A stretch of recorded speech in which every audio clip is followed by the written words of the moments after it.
Those were the first images ever seen on this little show when it debuted in August of 2008. Hello and welcome to the Inside Sports Time Machine. I'm Wes Decker, and I thought it would be fitting as we embark on our 10th anniversary season that we remind you and ourselves just how far we've come and reiterate, as Mark Keller told you then, what we were setting out to achieve. What we want to do, number one, is just to have fun with this. I mean, sports is supposed to be fun. We like to have fun in the office. We have a good time with each other, ribbing each other. But we do enjoy watching sports and talking sports and just have a lot of fun with it. And while combing through the Inside Sports archives, I found a number of examples of us not taking ourselves too seriously, epitomized by Dan Kaufman on the Season 1 finale. With preseason prognostication like this, I have two questions. First, why does anybody take me seriously? And second, does anybody have a towel? Woo! In Season 5, I discovered that presenting a homemade Justin Bieber trophy to our Winter Sports Awards winners created some comical moments, particularly when the recipients were reminded they couldn't keep the Bieber, starting with Emily Ward. Yeah, this is great. Now you're gonna have to give it back. Okay. You got no problem with that? I think this Justin Bieber trophy is going to be set on my dresser. Well, for a while. you're gonna have to give it back to me before you leave. That's going to be a problem. That's going to be a problem. We're going to have to talk about that. Fortunately, Coach Naylor came to his senses, and so did I. For Season 6, the trophy became the JUKS, J-U-K-S, an acronym based on people or items that had made their way into the show that winter season, namely Juicy J, Carrie, as in Secretary of State John, underwear, and snow. Like the Bieber from the previous year, that statuette elicited a wide range of emotions, too. I can't begin to tell you how I feel about receiving this trophy. I'm so deeply touched. It's a dream come true. I love it. It's pretty bad. But for what it symbolizes, you have to feel pretty good about that. Yeah, I appreciate it, though. I appreciate that you put the hard work into this masterpiece. Man, this is a blessing. Wow, what a great award. I've always dreamed of getting this, so it means a lot to me. Thanks to Coach Shriver, Catrice Dixon, and Obi Anechionia for more reminders of why I love hosting this show. But when it comes to my favorite interview of all time, it was back in Season 4 when the unassuming county indoor high jump champion Sydney Mabey visited the set. Sydney had just become Hancock's first ever county champion, and here's a snippet of that interview. You go out on Friday at HCC at the county meet, not even realizing, as I understand now, it was the county meet, and you win the high jump. Yep. Tell me how all of that comes about. Well, I don't know. It just kind of happened. I mean, I didn't expect to win, What do you go out and do now with the region meet coming up next? I mean, what are the things that you feel you need to concentrate on to get a little bit better between now and then? Concentrate on, being able to jump higher. And you love to state the obvious, but Yeah. but how do you get there? I guess by practicing. It's almost like you're asking me, and I'll have to Yeah. tell you, I have never high jumped in my entire life. As much as I enjoy all of that, it's all in the past. With 265 shows behind us, today we focus on what the future is likely to bring over the next dozen or so this upcoming sports season. And it all begins with this, our 1-hour fall preview. Coming up, Herald Mail insiders Kevin Dunleavy, Dan Kaufman, and Andy Mason join me to look ahead at soccer, volleyball, and cross country, respectively. Smithsburg coach Rob Grosh stops by to discuss golf, and our previews kick off with football. Kevin and Bob Parsaliti are here when you come back. Champions are not merely born, they're forged in the crucible that is flag football. With equal parts turf, pigskin, and heart. That's why Buffalo Wild Wings donates to boys and girls clubs across the country to not only help thousands of kids learn about teamwork on and off the field, but to help them fulfill their destiny. To shred defensive lines, terrorize the secondary, and emerge bonded as true champions. When you're sick or hurt and can't be seen by your regular doctor, you just want to feel better faster. Make a convenient appointment or simply walk into Meritus Urgent Care, where you can receive attention from our caring professionals, from sprains and strains to sore throats, earaches, and other ailments that are not life-threatening. Meritus Urgent Care has you covered with on-site labs and x-rays and much more. We're conveniently located on Pennsylvania Avenue in Hagerstown at the Sylvania Center. Feel better faster with Meritus Urgent Care. Welcome back to the show. We begin our previews with football. And I begin with a couple of the Herald Mail insiders, Bob Parsaliti and Kevin Dunleavy. Welcome back to the show, guys. Let's start with the South Hagerstown Rebels. And Bob, you did the preview for South in the paper and online. And Coach Toby Peer just never seems to change with his approach. And why should he? Well, the real successful coaches go by the same program all the way. They just replace somebody in there, and Toby's falls into that with the success he's had over the few years that he's been here. He basically admits, we're not changing the program for the personnel, we're going to make it so that it fits them. And the coaches that do that are the ones that can adjust their system to fit the guys but not change the system. They have two of the major pieces in place because they have both their quarterbacks back, and they're both main running backs coming back, and they have experience all over the place, but there's not a lot of groups that are really experienced. So that's, I think, going to be their challenge this year. Well, one thing he's been able to have a little bit more input in this season is the schedule. Each time that the athletic director and I have to make a schedule, we come together and we try to find a competitive schedule that gives us the best chance to get to the playoffs. And so if our teams are ready and work hard and deserving to go, that the schedule prepares us for the playoffs. And we believe we have a fair schedule. We believe we have a competitive schedule. And you just never know. We just got to take it one play at a time, one quarter at a time, one half at a time, and one game at a time, and see how it all shakes out at the end of the year. And really, that schedule has changed a great deal. How do you see that affecting South this season? Well, number one, the big thing is that there's so many teams that moved out of the 3A West. There's one team went up and 2 or 3 went down into 2A. So, I mean, it kind of opens up the door, and it's not maybe as big of a roller derby to get to the playoffs anymore. The other part of it, too, and that's a team that's going to be a big player in all this is going to be Spring Mills, because they play against South, they play against North, and they play against Boonesboro this year. So, and they're interested in playing against Williamsport if they can ever get that on the schedule. So that could be very interesting too. Yeah, they're going to have a lot to say about how Washington County football fares this season, and as you said, perhaps even more so going forward. And Coach Peer, 7-0 in home openers in his career with South Hagerstown, puts that mark on the line Friday night against Hedgesville, who already has a win this season. Now, over at Boonesboro, boy, the wins have just continued to add up. We talk about Toby Peer, who's in the top 10 in wins for head coaches in Washington County history, only been here 8 years. You got a guy with 33 years of experience over at Boonesboro, and Coach Clayton Anders going for the all-time record this year. That's not something he wants to talk about. I know that's for sure, Kevin. What he wants to talk more about is the guys that he has on this team and how he can make this team successful. And he says that it all really starts with practice, and he's been happy with the way these guys have been practicing. Yeah, they looked real impressive. I saw them on the first day of practice, and it looked like they had been, 2 weeks into practice, and that's what his teams typically are. They come up through a system where they run all the same stuff at youth ball, and it was like they were ready for the season on day one. It looked like.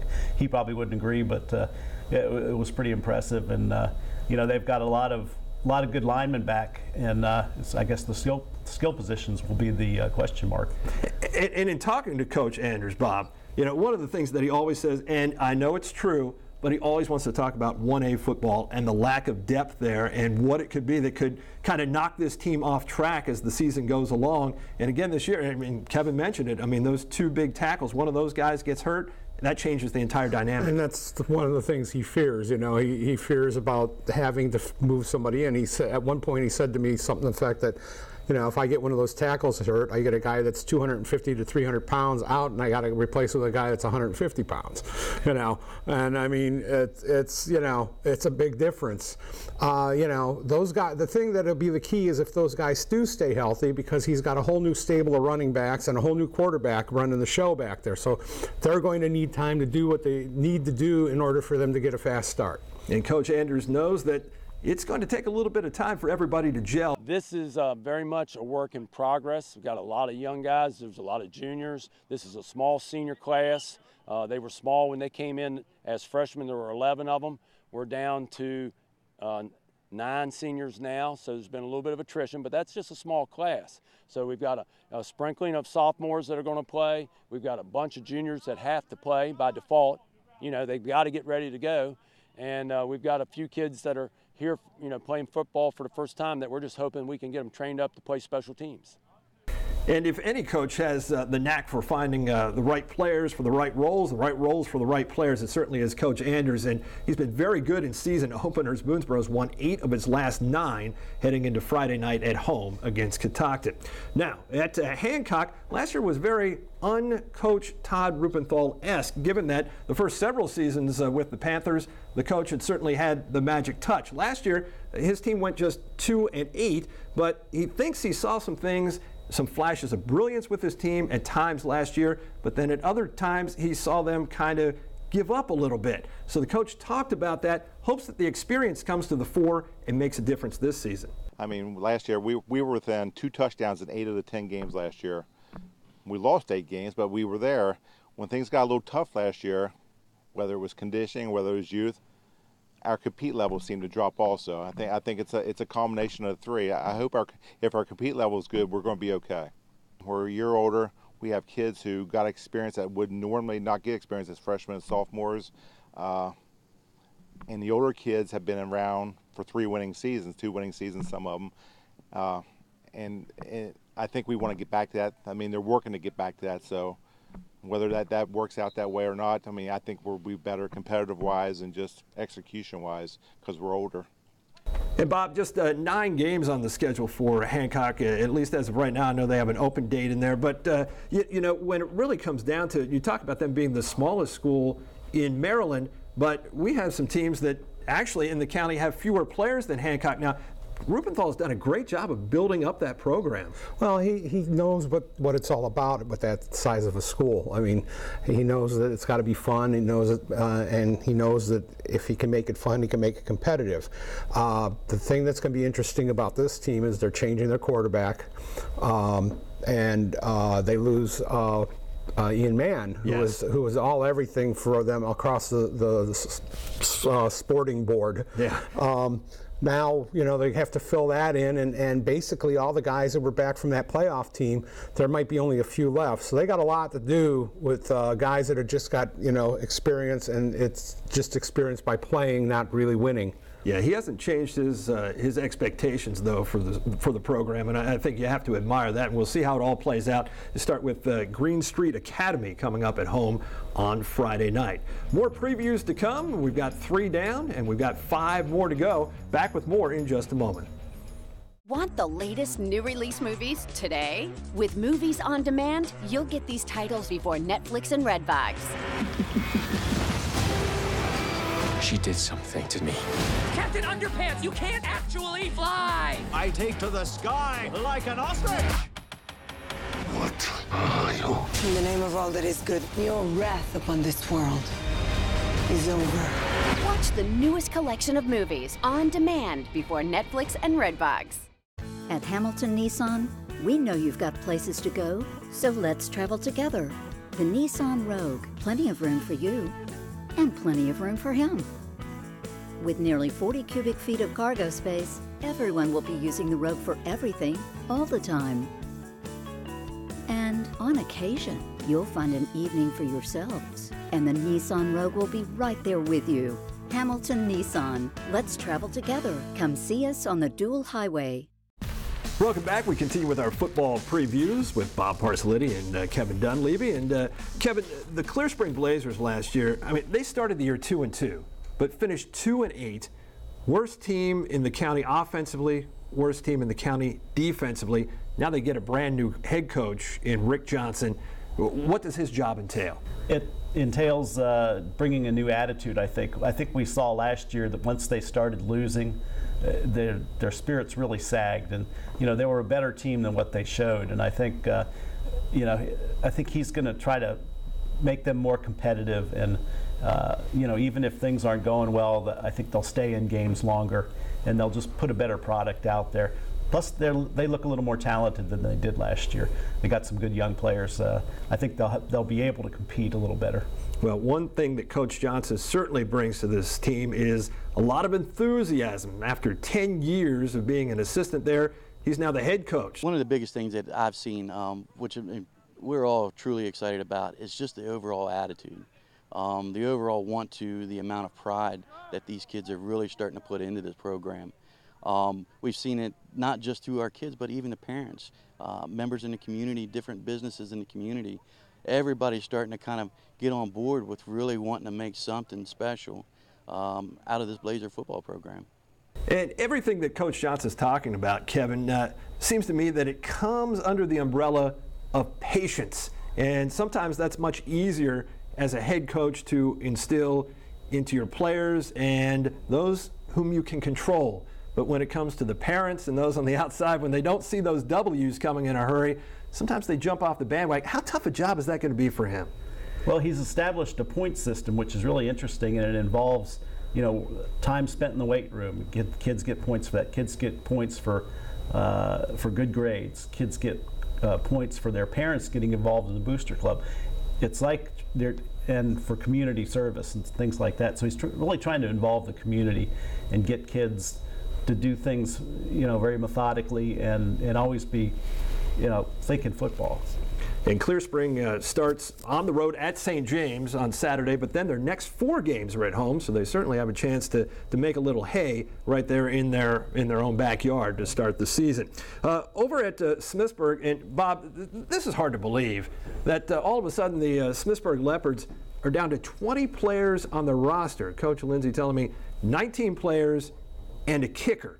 And we talked about Hancock, we talked about Clear Spring, 2 schools that traditionally have smaller rosters, and all of a sudden Smithsburg now with the smallest roster in Washington County? Yeah, it's kind of the trend, I guess. I mean, I think the numbers are down on the majority of the schools in the county, to be honest with you, and it makes it for a lot different. I mean, the heydays back when Carol Reed was there and they were having everybody that could walk that was out there trying to play, and now all of a sudden it's kind of trying to chase them down. In Smithsburg last year, though, you would think that with the way that the season unfolded last year, it was tough early, but then they seemed to kind of hit their stride about midway through the season, that maybe that would instill a little interest in kids who weren't playing, maybe coming in this year. But Coach Lindsay, at the very least, though, he understands the job at hand, and he's had to do this before, so this is not foreign to him necessarily. No, but it's still not easy to do. He's lucky in a way because he has a couple of guys that are the key spots on the field. He's got a quarterback back, he's got a running back back, he's got his couple linebackers back.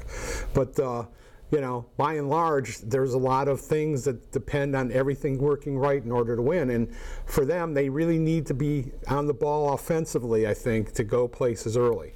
And when it comes to a lack of numbers, Coach Lindsay has that philosophy that he believes will make this team a little bit tighter as the season goes along. Having numbers like we do, it should build a stronger team bond. We talked about the culture of the program. And here it's all about, we have to be all about you can count on me and I can count on you. There's got to be that strong camaraderie where everyone's confident that everyone's going to lay it all on the line on Friday night and give 100% every snap. And Bob, you talked about the offense, certainly, but he's a defensive coach by nature, so it has to be tough for him to try to think, hey, we're going to have to outscore teams. Well, he said to me for the preview that he believes in defenses winning championships. But I mean, with the numbers he has and a lot of guys crossing over and trying to save guys for rest so they can play offense and all that, it's going to be a challenge to have a defense that represents the way that he would like it to represent. They're going to have to harken back to the end of the season where they were averaging 40 points a game, I think. Yeah, and they open on Friday night at home against Southern Garrett. Smithsburg's won 9 of its last 11 season openers, lost a heartbreaker last year by 1 point, so they hope to get off to a better start this season. That always alleviates a little bit of the pressure when you get a win under your belt to start the season. Well, we've got 3 more football previews to come. We'll be back with those in just a moment. If you add it up, 12 spots a year for 25 years, close to 300 different commercials I've used Antietam Cable Production for. In terms of the experience with the production department, the truth is, we've become friends because we've done it so often. The staff is very, very professional. They make it easy for me to do the spot. That's the biggest thing. And we have a lot of fun doing it. And it works. It brings people to the dealership. And that's all I can ask. Premier concentration. Premier confidence. Premier achievement. Premier martial arts. Concentration, confidence, and the ability to achieve is in every child. Premier Martial Arts brings it out. Call Premier Martial Arts today to bring out the best in your child.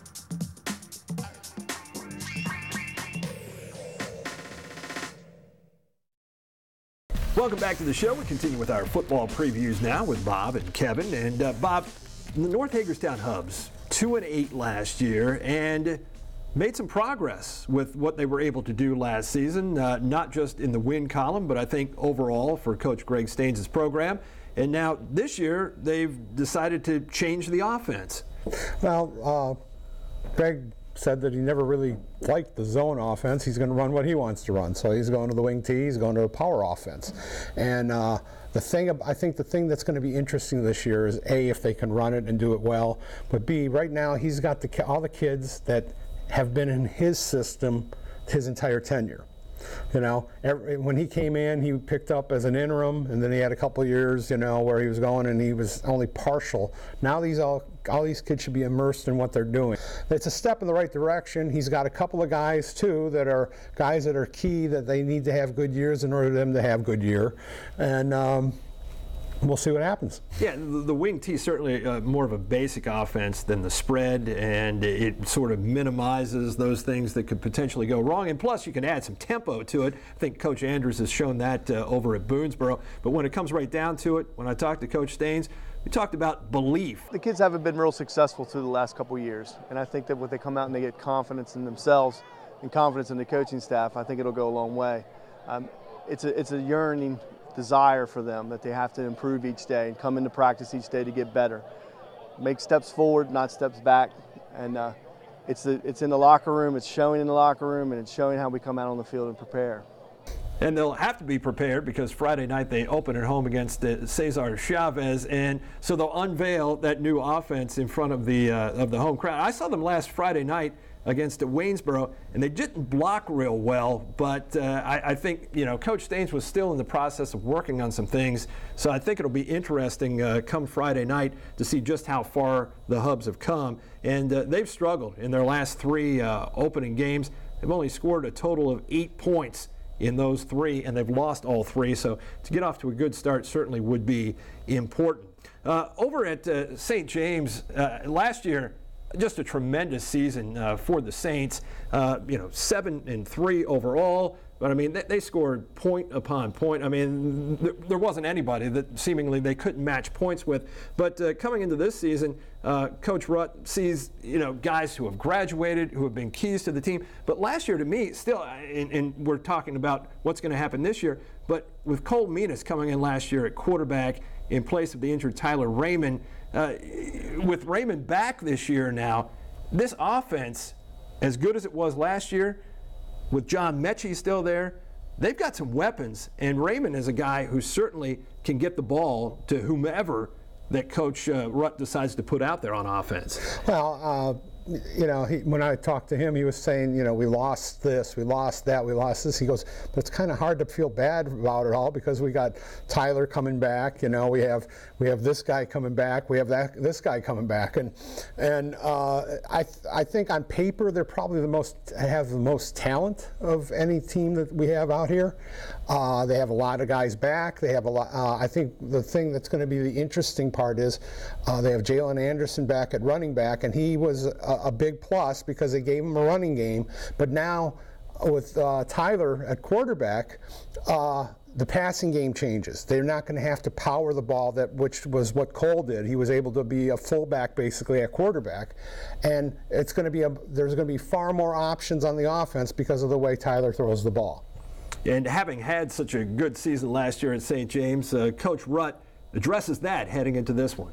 You know, it's a strange situation for St. James to have coming off a solid season like last year, and our expectations are a little bit higher this year.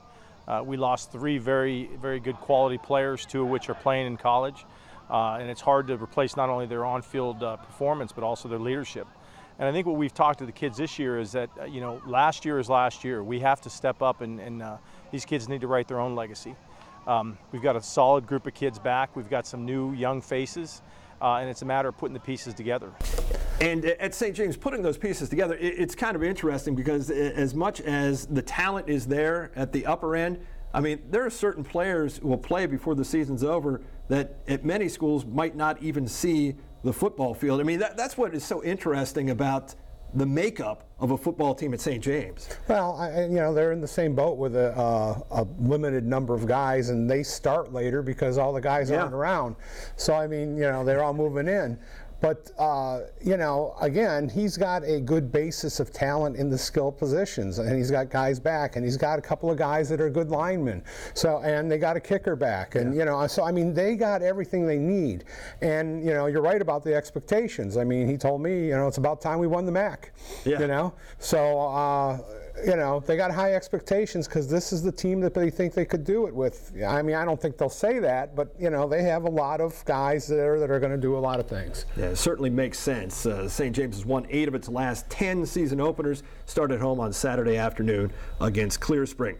Over at Williamsport, Kevin, I think we go from talking about a St. James team that was there and did that last year. You got a Williamsport team that wants to get to where St. James has gotten. They want to see 7-3 records. They want to see winning records. You know, what kind of pulse do you see with this Williamsport team? Because there is a lot of optimism surrounding the Wildcats, starting with the numbers of guys coming through that program. Yeah, 76 kids came out. That's a big number for a 2A team. There's a lot of excitement. I think Tim's really created kind of a bottoms-up, you know, building that program from the, you know, starting at the JV and stuff, and just kind of you're starting to see the fruits of that now. And then the optimism this year comes from an offense. They scored at 316 points last year, and they've got just about all their pieces back. Plus, they're going to have real good linemen too to work around. They got a transfer from St. John's, the kid that's 6'4", 260 that looks like a D1 player right now, and he's a junior. And I think they're really excited about him and really just about what that offense can do, because they don't have, on paper, they don't have a weakness right there with Jake Ball back at quarterback, 3rd year, Kayvon Carter back at running back for a 3rd year, and good receivers. So a lot to be optimistic about. And Coach Small's message to the team really is one that has to do with their approach to football. One of the things that we've tried real hard to get the kids to understand is, you know, you can only control yourself. You can't control what happens to you. You can only control the way that you handle things. And there's only one answer to that, and that's just hard work. That is, you know, the grind, the process, whatever you want to call it. And these kids have right now they are eating everything we feed them, if you know what I mean, that they are just, they're buying in. These kids are just ready to play some great football, and we feel like they've got a lot of promise ahead of them. Yeah, you know, last year there was a lot of promise seemingly surrounding Williamsport, and it didn't quite pan out in the long run. Now it's tougher this year with 2A West. I mean, that is a very tough region. Their schedule is manageable. It's really not any more difficult than last year. Allegheny will be very tough, but could they be 9-1 and not make the playoffs? I mean, 9 wins is a lot to begin with, but could they be in sort of a South Hagerstown type of territory now with the way the 3A West used to be? Now so many of those 3A teams that were in the 3A have dropped down to 2A. That's an incredible group of teams that they would have to contend with for a playoff berth. Well, like he says, let's control what we can control, and that's winning games. And it starts Friday at home against Manchester Valley. Small 2-0 in season openers so far. So that will do it for our football previews.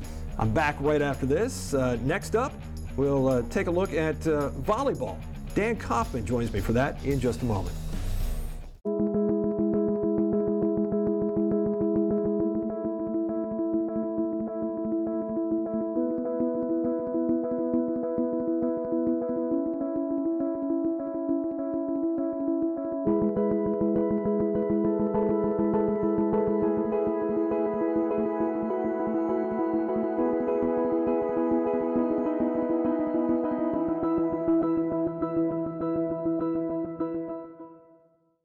Antietam Broadband's Flight Gigabit service is ultra-high-speed internet delivered by a direct fiber connection. We are one of the few communities in the country to have it. But what does it mean? It means businesses will want to move here, which means more jobs, better jobs. It means access to world-class infrastructure for healthcare, education, and nonprofits. It means enhanced social and economic well-being.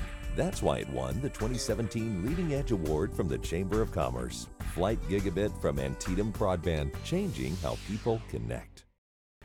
Welcome back to the show. We continue with our previews now, and joining me for volleyball is Harold Mail, assistant editor Dan Kaufman, sports editor, that is. We didn't elevate you to a whole new level. I don't want that much responsibility. Yeah, I was going to say. You know, I was just picturing you with the pie on your face, and yeah, I still really like that. Anyway, let's get into volleyball. I've really digressed, haven't I? You know what? Have time for volleyball? It's tough to forget about a pie in the face. Yeah, it is. It is, especially that face right there.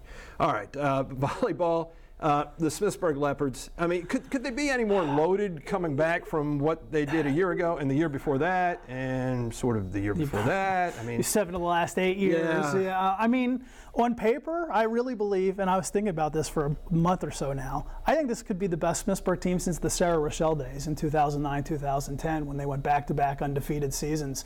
Because on paper, they've got everything you'd want. They've got outstanding hitters up front, led by Sydney Scott and Lauren Daniels, and they've got some young girls in Hannah Lund and Sydney Hammond coming up behind them. They've got a setter in Katie McCracken who developed phenomenally last year, and they've got role players behind even those 5 that I just mentioned. I think going in, they have to be considered the team to beat. They beat Williamsport a year ago, the other state champion. They beat them in their Washington County matchup. So, I mean, my goodness, the sky's the limit for this Leopard squad. And they've absolutely dominated whenever they've gotten down to the University of Maryland. Right. In thinking ahead on that, potentially, should they get there this year? I mean, what's your thought process with that? Well, I mean, you never quite know what's going to be out there in the rest of the state. I do know, and obviously Smithsburg is well aware, that Perryville threw them a heck of a challenge in the 1A state final last year. Perryville's a team that Smithsburg has run into 4 or 5 times on the state level now. They've gotten better pretty much every year, which is a sign of, you know, good coaching and a program that's teaching the basics from a young age, and they're getting better and better. I wrote to you, I said, I'd love to see how good Perryville's going to be at the end of this year, because, you know, if there's a team out there in 1A that you say maybe they're coming, and that Smithsburg certainly has circled, it's that Perryville squad, so we'll see. Yeah, cannot sleep on Perryville at all, regardless of what Smithsburg has coming back. As we laid it out, certainly have a lot. The Williamsport Wildcats, who are coming off a 2A state championship last year that maybe surprised people a little bit, but certainly with the tradition of volleyball at Williamsport, not a surprise as far as that's concerned. But this year, going to have to do a little bit of rebuilding, I think, in terms of those players that they graduated. Especially at the net, attacking-wise, because Devin Grossbeck and Bryn Lewis, 2 of their bigger presences at the net, especially Devin Grossbeck with her blocking abilities, they've now graduated. But this is still a team that, if you look at the net, setting, and then defense, they've got core players still there. And Kiara Lewis up front, Brittany Malfer's setting. And when she came back from injury last year, that was a big spark plug to them turning their season around. And Alyssa Shoemaker's an outstanding libero as well. So at the core level, this team could be really good as well. I don't know that they have as much back as Smithsburg does, but they've got a solid nucleus to start with. Over in 3A, North Hagerstown last year had a team that I thought did so much with, I wouldn't say so little, but they just didn't have as much as North Hagerstown teams of the past that seemingly went further. And maybe that's why they didn't go as far. Now, they ran into a red-hot Damascus team, which knocked them out in the region, but still Coach Megan Crawford does a phenomenal job. And this year, she's going to be tested, I think, a little bit from a coaching standpoint with the players that she has. No question. I mean, last year, Nicole Murray emerged as a Washington County Player of the Year, do everything for them. I mean, she did on defense as well as offense, was the most dominant hitter in Washington County, and allowed that North team to kind of maybe even overachieve, although you hate to say that with as good as Megan Crawford is coaching that team. You know, it always seems like they find another player or two to continue that program and continue their own tradition. But, you know, Nicole Murray's now got to be replaced. And, you know, at some point, does the talent train slow up a little bit? You know, it's going to be a heck of a coaching challenge this year for Coach Crawford, assistant coach Eck, and the rest of that program. You know, but again, sometimes on paper doesn't necessarily translate to on the court, and we know that those coaches are going to get great fundamental play out of those girls. And, you know, let's check back at the 1st of October and see how things are going, because there might be players that have emerged for them. Yeah, I'm not writing them off by any stretch of the imagination. Give me something quickly on Clear Spring, Boonesboro, South Hagerstown. Yeah, I mean, Clear Spring, for me, the question is who's going to stand up at the net for them? Who's going to put the balls away? Because they have a very good libero in Mackenzie Slow. They have a good setter in Maddie Miller, so they've got the like kind of the fundamental pieces there. Can they put the ball away? For Boonesboro, I think the emphasis starts at the other end, you know, on the back row. Carly Lloyd, their libero, you know, it's going to start with her and with the rest of the defense. Can they get it up to? They have 2 or 3 pretty decent weapons back. Can they get it up there so that they can run their offense and do well? And then South Hagerstown's got a new coach in Taylor Bilella, former Smithsburg star and assistant coach. We know she's a great hire. She's got some young talent back in Sadie Leisinger, Samantha Moser, some other girls from last year's team. They lose Emma Lorenzen, an all-county first-team star. But, you know, new coach, probably some new coaching philosophy, skills.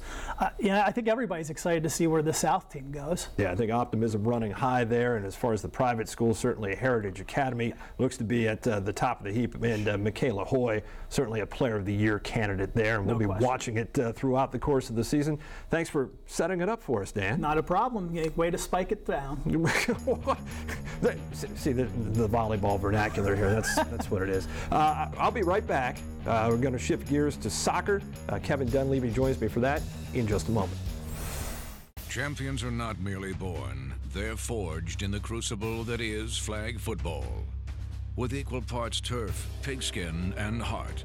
That's why Buffalo Wild Wings donates to boys and girls clubs across the country to not only help thousands of kids learn about teamwork on and off the field, but to help them fulfill their destiny. To shred defensive lines, terrorize the secondary, and emerge bonded as true champions. When you're sick or hurt and can't be seen by your regular doctor, you just want to feel better faster.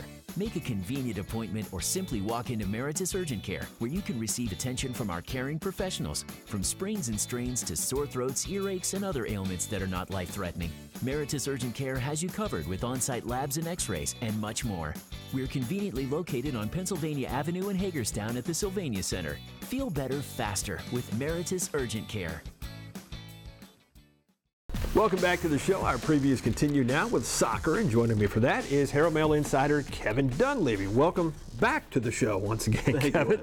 Well, we talked about the sport called football, and now it's football. And we start with the girls, and last season was an incredibly successful season for Washington County. 7 of the 8 girls teams had 500 records or better. Yeah, and so many of the teams are going to have, you know, chance for improvement this year. It's going to be very competitive. It's going to look a lot like it did last year. The wild card is Clear Spring. They're going to be much better. They were a 500 team last year, and you know, they may be the best team in the county this year. Yeah, Coach Brian Albert all of a sudden has an influx of players. He went from barely having enough to field the varsity team to all of a sudden having all kinds of riches there, led by Gabby Conrad, who comes back, one of the leading goal scorers in Washington County a season ago, and Maggie Elwood and Celia Ramachati, and a pretty darn good goalkeeper in Megan Byers, too. So, yeah, pretty well-rounded product, you would think, on paper for Clear Spring. Meantime, the Smithsburg Leopards just keep getting it done. The Herald Mail Player of the Year last year, and Kara Poole is back. But Coach Delamea just continues to do the right things there, because last year at one point it looked like this is not going to be Smithsburg's season. They make the deepest run into the playoffs, wind up with an 11-6 mark. And we've seen that so many years where they look like they're a little bit lost, and then it clicks on, and they go on a roll, and they're really good in the big games. I mean, it's almost uncanny how they are so tough, and especially in close games. You know, they just do the right things, and they have sort of a defensive mindset that just other teams really have a hard time with. Boonesboro was 10-1-1 last year in games other than when playing Smithsburg. They were 0-3 against Smithsburg, so a really quality Boonesboro team just can't figure Smithsburg out. Boonesboro gets 4 all-county girls back this year, including a goalkeeper in Faith Garachi, who is no joke whatsoever. And talk about a team that likes to take a defensive stance. It's certainly Boonesboro. Yeah. You don't often see a lot more goals scored than allowed with them, but they don't give up many goals. And as you said, 10 wins a year ago.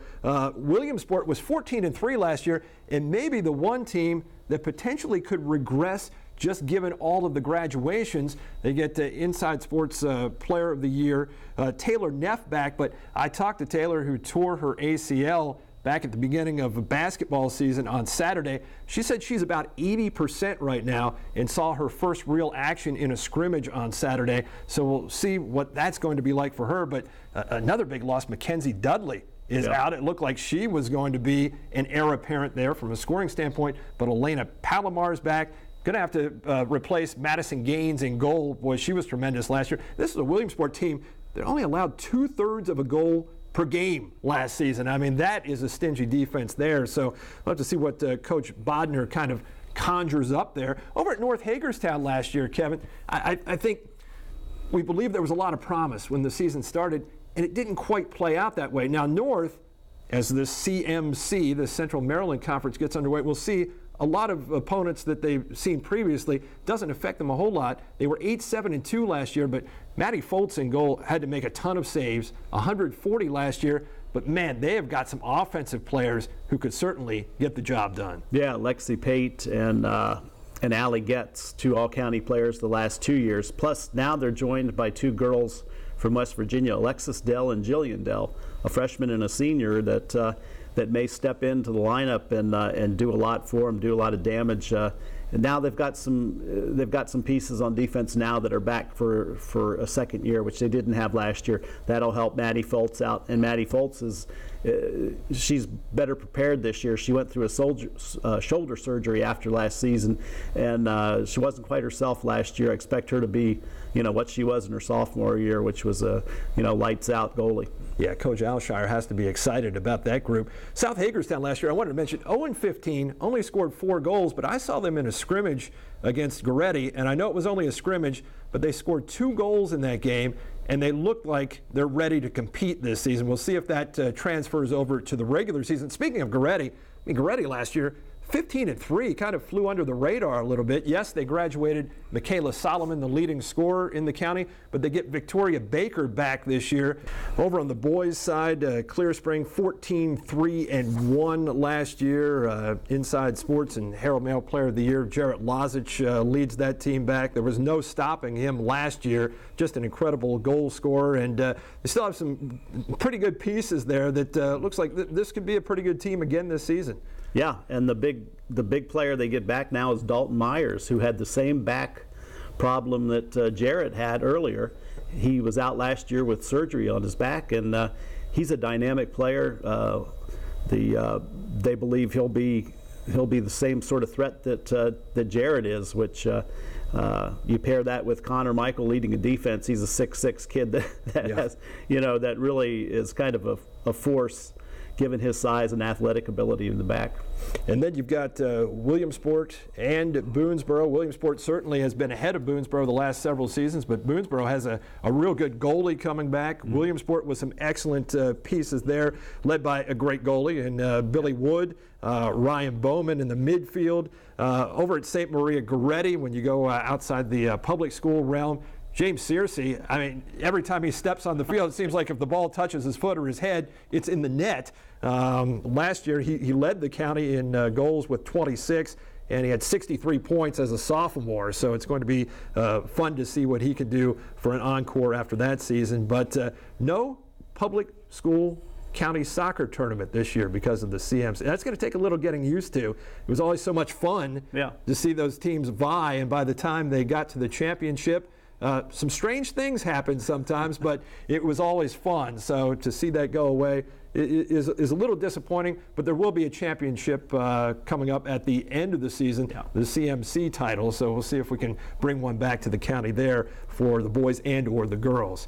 Kevin, thanks so much. Appreciate you being here, and we'll continue to follow the soccer beat, of course, throughout the course of the season. I'm back right after this with the golf preview. Smithsburg head coach Rob Grosh joins me for that in just a moment.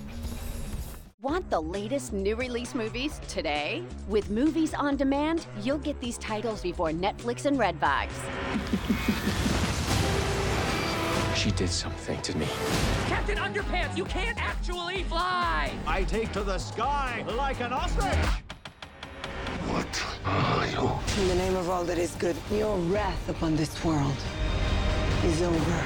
Watch the newest collection of movies on demand before Netflix and Redbox. At Hamilton Nissan, we know you've got places to go, so let's travel together. The Nissan Rogue, plenty of room for you, and plenty of room for him. With nearly 40 cubic feet of cargo space, everyone will be using the Rogue for everything, all the time. And on occasion, you'll find an evening for yourselves, and the Nissan Rogue will be right there with you. Hamilton Nissan, let's travel together. Come see us on the Dual Highway. Welcome back to Inside Sports. We continue with our previews now, and joining me for golf is Smithsburg head coach Rob Grosh. Welcome to the show, Coach. Thank you, Wes. Well, you're coming off a very successful season a year ago, the entire team qualifying for states. Tell me about last year first and how that played out, and then I guess looking forward to this year, how do you see that kind of transferring over to this season?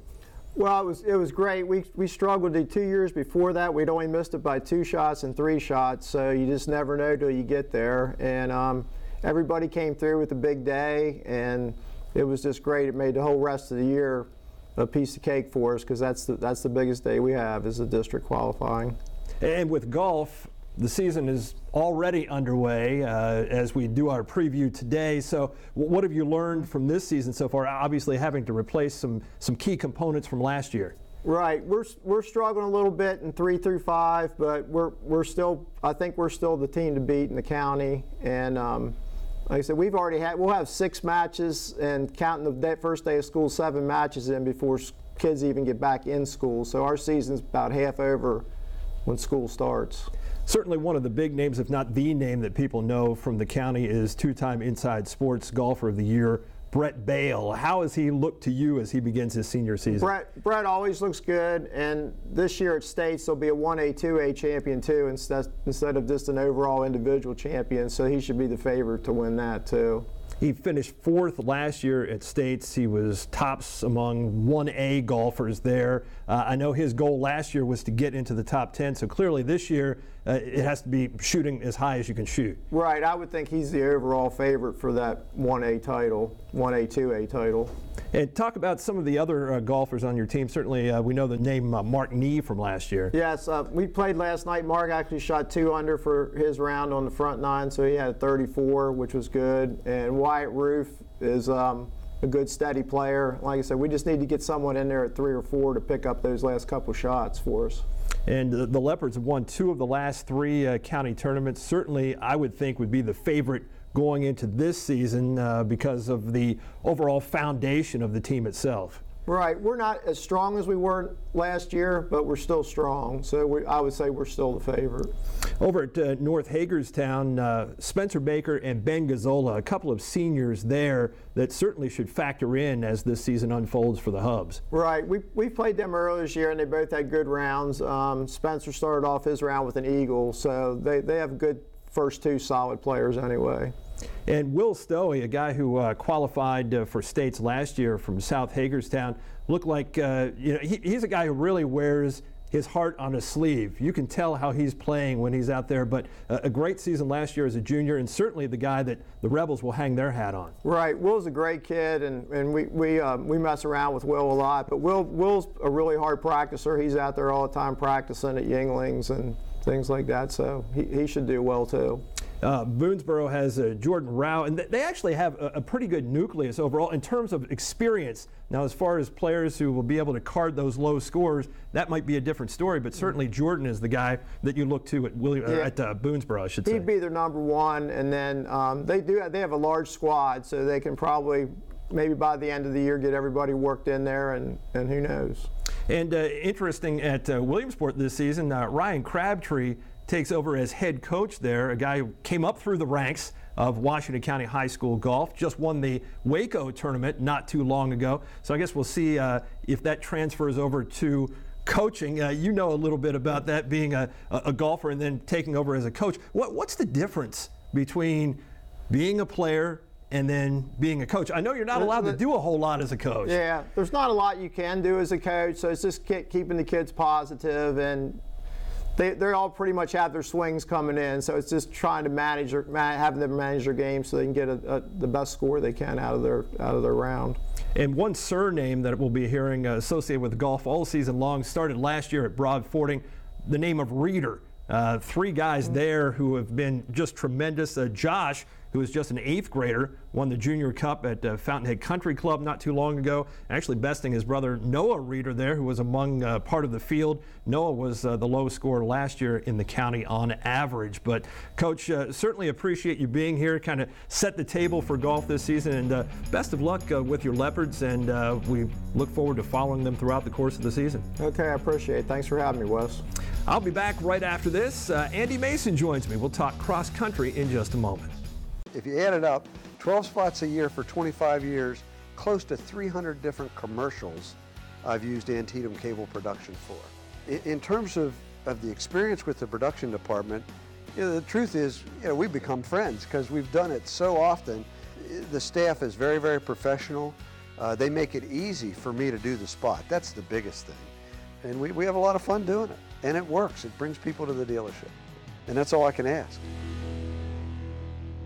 Antietam Broadband's Flight Gigabit service is ultra high-speed internet delivered by a direct fiber connection. We are one of the few communities in the country to have it. But what does it mean? It means businesses will want to move here, which means more jobs, better jobs. It means access to world-class infrastructure for healthcare, education, and nonprofits. It means enhanced social and economic well-being.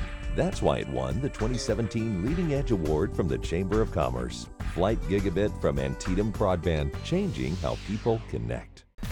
Welcome back to the show, and we've got one more set of previews for you, and that involves cross country. And joining me for that is Herald Mail sports editor Andy Mason. Welcome back to the show, Andy. Great to be back, Wes. Well, it's been a while, but as we often say with cross country, especially on the girls' side and as it relates to Boonesboro, as much as things change, they seemingly stay the same. Yeah, Boonesboro's clearly the team to beat again. Last year they swept all the championships, county, 1A West region, and they won their second straight state title. They returned their top 3 runners from last year, Cameron Harper, who was the county champ state runner-up, and the Lugier sisters, Maggie and McKenna. And they've got 42 girls on their team. I mean, a program record, there are 42 girls on that team, so they can find a good top 7, and they're going to be tough to beat. And I don't see, at least in any of the championship meets, them getting beat. I think they'll pull off the same sweep again. That is a remarkable number, and not only do they have that quantity, I mean, they have quality. Oh, sure. Within the quantity. Oh, sure. I mean, they're their 30th runner could be varsity on most other teams. Yeah, Becky Walter has built one of the greatest programs I think that the county has ever seen. Yeah, when you add track in there, I mean, it's amazing. It's no wonder she's now a Hall of Famer. I mean, that's incredible. Meantime, in Hagerstown, south end of town, the numbers there aren't too shabby for that South Hagerstown program. Yeah, right now. South Hagerstown has 15 girls. It doesn't seem like that long ago they were really, scratching and clawing to get a complete lineup, often falling short of that. Now they got 15 girls. They got their whole varsity team back from last year, all their top 7. They've got Emily Alexander, who last fall dual sported. She played soccer, I believe was her primary sport. She was a good cross-country runner. Then she came into her own on the track. She placed 5th at the indoor state meet in 3A, a great accomplishment. And this fall, she's just running. No more soccer. I think she's going to be great. Erica Metz is back. And they also now have Skylar Myers, who last year as a freshman was one of North High's very best runners. So they're looking good. South has only been to the state meet once in program history on the girls' side. That was 2014, and I think they'll be going back this year. What kind of a chance does North Hagerstown have? I mean, they have a very good. They have a very good chance as well. If it weren't for Skylar Myers going to South, they would have their whole varsity back. But instead, they have 6 of 7 back. Geraldine Betancourt's back. Madison Mertz, another great runner, she's playing soccer too. Crystal Martinez. The list sort of goes on. And they have a very good freshman, I understand, Phoebe Meehan. So, I think she's going to be counted on to be, she might turn out to be their top runner. We'll see. Well, it's interesting because we've talked about Boonesboro, as we so often do, South Hagerstown, North Hagerstown. Smithsburg, this far down the list this season? They lost a lot. They were so good for so long. Last 4 years, Smithsburg girls top 3 in the state meet all 4 of those years. One of those years they won, 2 of those years they were second, last year they were third. But that core girls that they had for all those years, they've all graduated. Erica Lindsay, Mallory Mohalt, Quinn Wondolowski. The list sort of goes on and on, but they're all gone. Back, however, is Michaela Jerwick, and she could have a very good season. I remember last year if you remember, she was second. Sort of came out of nowhere and took she did. second at the county championship meet, probably the best race of her career. But she has that potential. She has that talent potential, and she's back to lead the way. But they only have 10 girls on the team. They're not going to rival Boonesboro this year. But 10 girls is twice as many as Williamsport. Yeah, only 5 girls at Williamsport. But they do get one real quality. Yeah, Skylar Dietrich last year became the Williamsport girls' first state qualifier in like a half dozen years. And she played soccer last year too. This year she's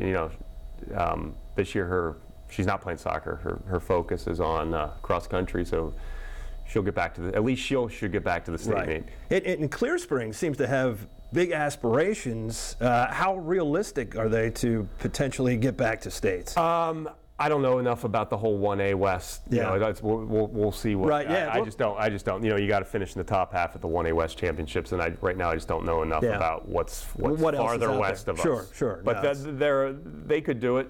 But if they do get in, they'll be like scratching and clawing from those last spots. Yeah.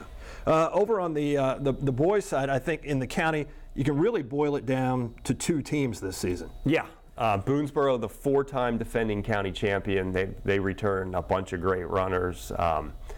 Ben Hardings, Henry Schmidt, who's might be the most improved runner in the county. Last year he was like their 4.56 runner. Now he might be their top guy. He's improved a lot. He ran 10:03 on the track last spring for 3,200. Wow. I can't remember the last time a Boonesboro kid ran that fast. Yeah. And he's very good. And they have Donovan McClellan back, who's one of the most talented kids in the whole county. He broke 2 minutes last spring for 800 meters.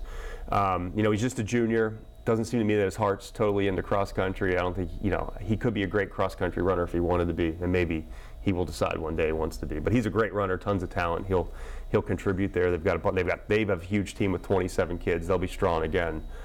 But maybe this will be North High's year, finally. Yeah, boy, North Hagerstown certainly has 2 guys at the top of the pecking order for sure. Oh, sure. So North hasn't won a county title since 2000. The city championships have been around since 2010. They've never won that title either. They should win that title this year, and they'll give Boonesboro a run for the county title, and maybe even think about their first state title since '72. But back to those 2 guys. We have Nate Neely. Mm-hmm. We've had these great runners and boys runners in Washington County recently. There was Darren Harmon and Will Merritt, and Nate Neely's the next one. I do not see anyone in the county beating him this year. If he's barring injury, he's another kid who played soccer last fall. He's not playing soccer anymore. He's in phenomenal shape, trained hard all summer, probably 4 times as hard as he did last year, and he's looking good. He's a kid who could contend for a title in any race he runs this fall. And then the number 2 guy there is Brandon Gasaway. And they might be the top 2 runners in the county. Yeah, should be very interesting between Boonesboro and North Hagerstown. There are some other individual runners that we'll be keeping an eye on too along the way, Andy. But we kind of get people set up for this season ahead, which gets underway in Clear Spring. Yeah, the Interstate Classic. Nearly everyone will be there from the county. Competitive race. We'll see. Yeah, well, next week, perhaps we'll have some results on that. I'm not sure about next week yet. Things are a little bit different without the Public Schools County Soccer Tournament. Normally that was a staple on the show in week number 2 for us. Certainly week 1's football results, we'll have those. And Herald Mail Insiders will join me. We'll have highlights. We'll let you know the results. All of that coming up next week. Thanks for tuning in here in week number 1. We'll look for you back next week. Thanks for watching this time. See you then on the inside. Hey, your sisters and your brothers, your haters and your lovers, you gotta get up in the streets.